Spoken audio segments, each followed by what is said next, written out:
my channel. If you're new to my channel, I'm just a girl who likes reading romance, fantasy romance, paranormal romance, any kind of genre of romance in general.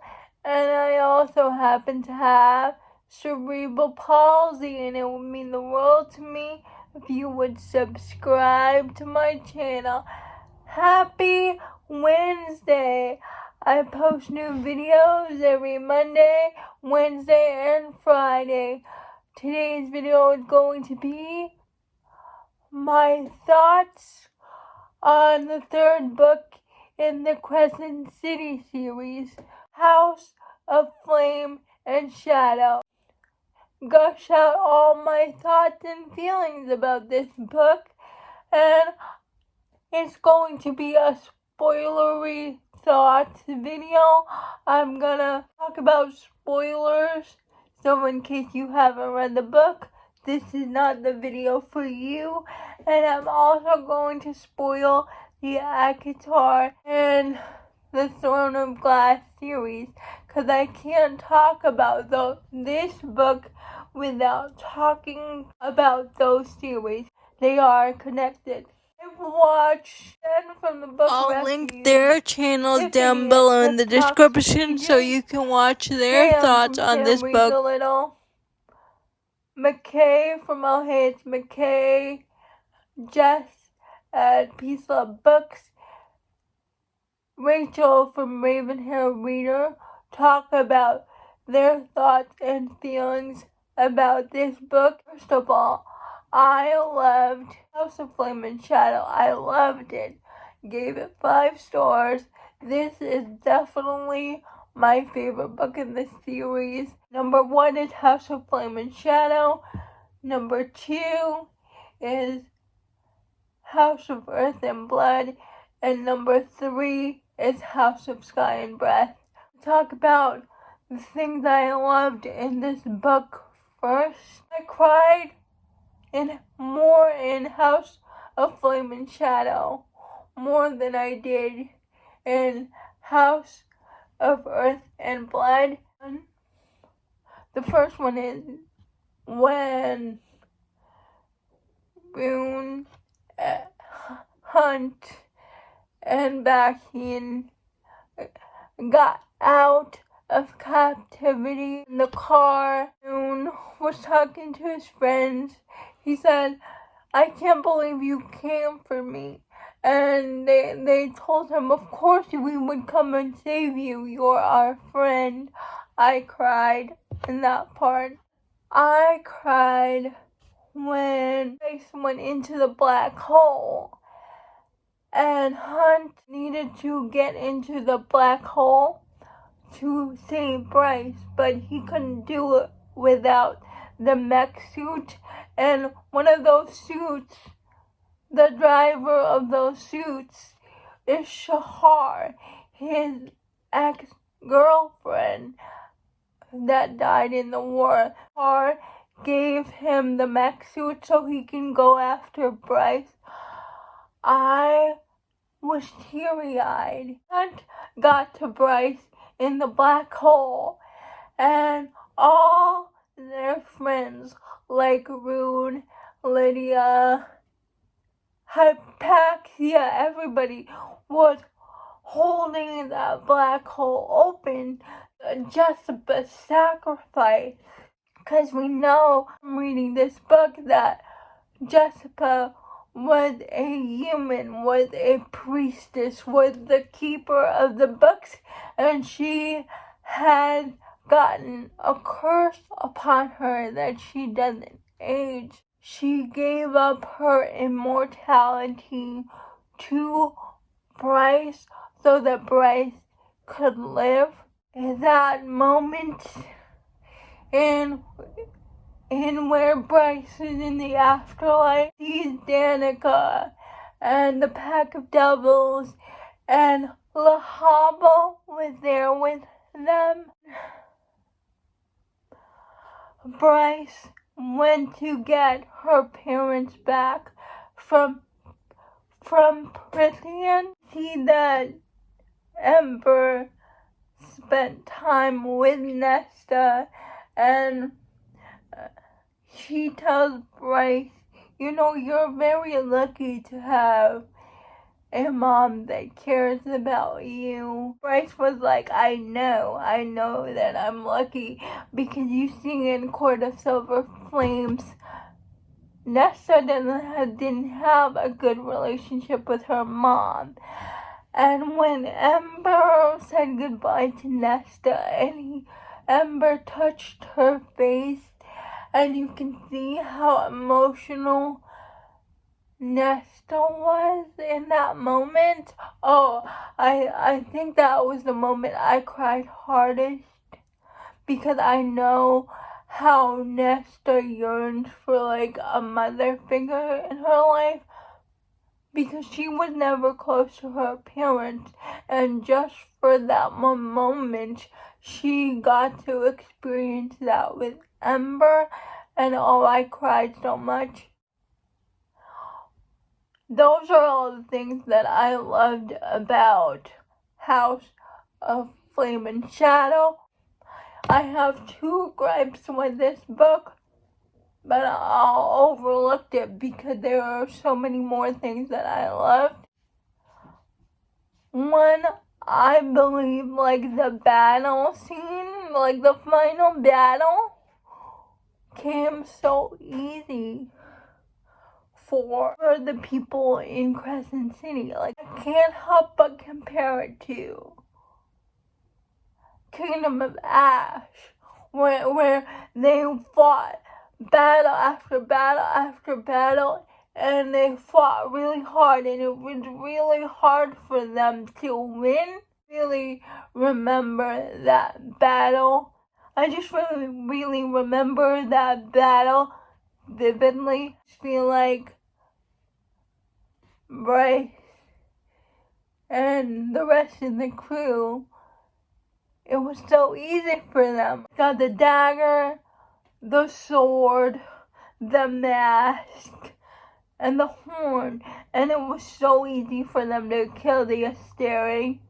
Plus, they got that bullet from Ethan with all the after people's second light, and I think it was just so easy for them, and I wanted it to be a little bit harder. Back with Bryce and the mask, I didn't understand why it was so easy for Bryce to take off the mask, and meanwhile we have Nesta, who has a really hard time taking off the mask, and it's really hard for her. You see that struggle when Azriel is take off the mask, take off the mask.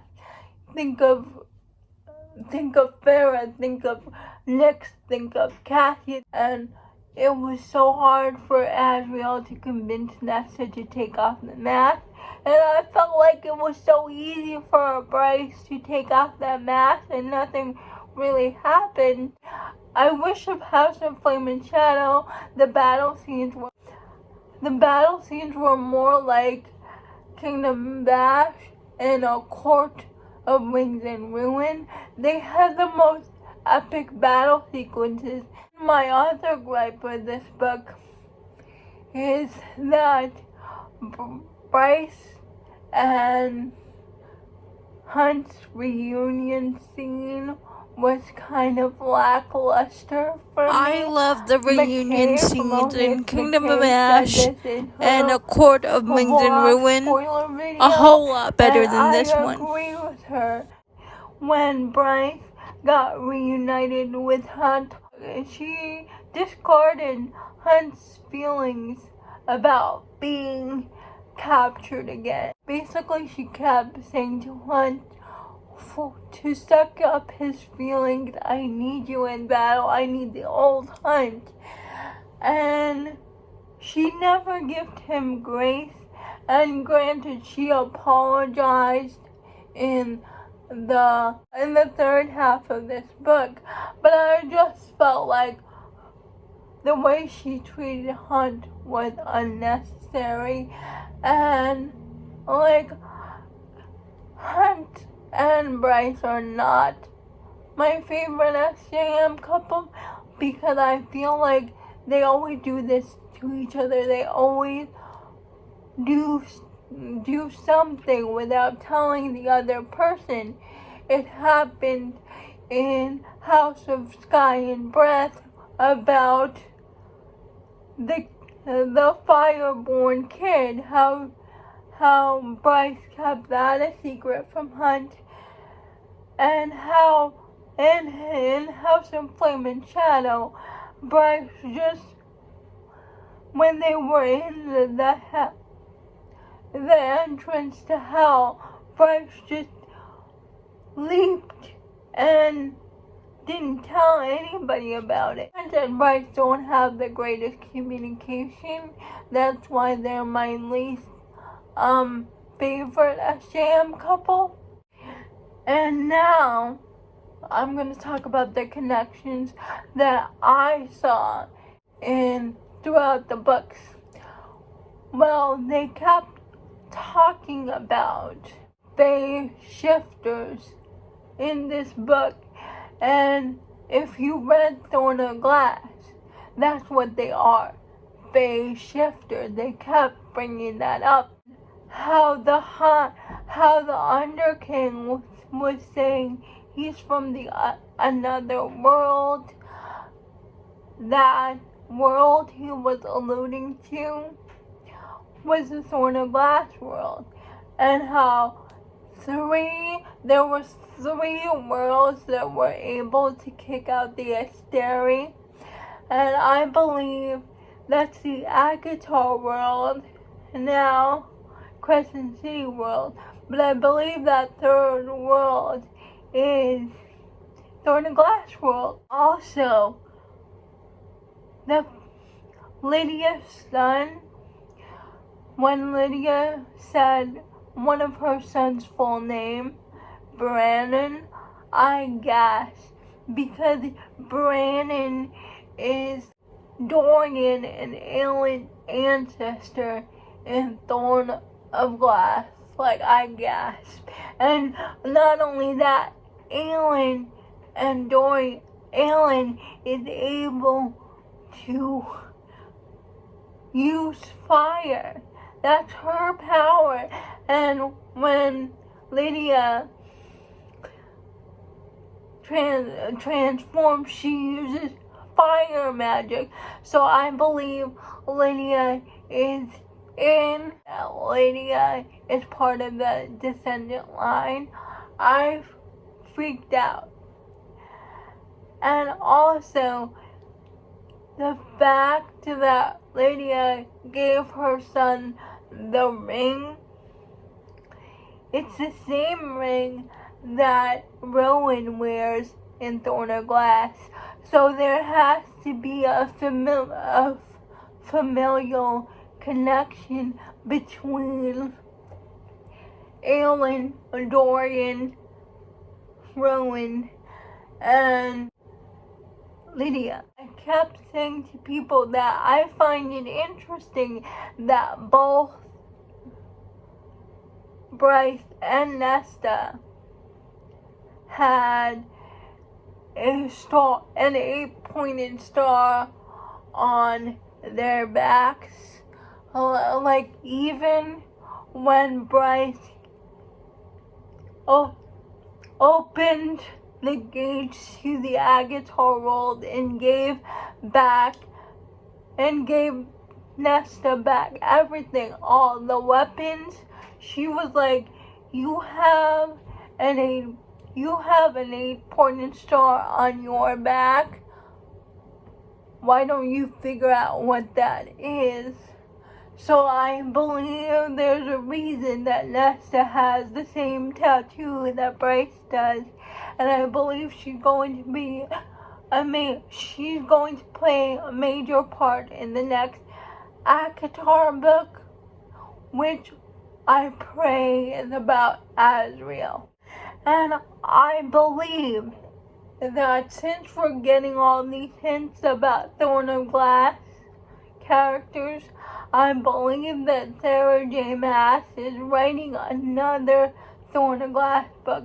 She just has to be.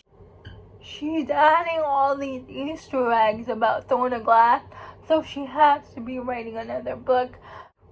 Those are all my feelings about Crescent City 3, House of Flame and Shadow, and all my theories. Please let me know if you have read this series. Please let me know if you're going to read these series and which book in the series is your favorite.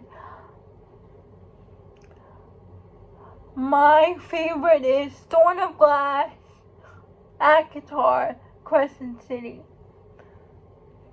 Please like, comment, and subscribe to my channel. That would mean the world to me.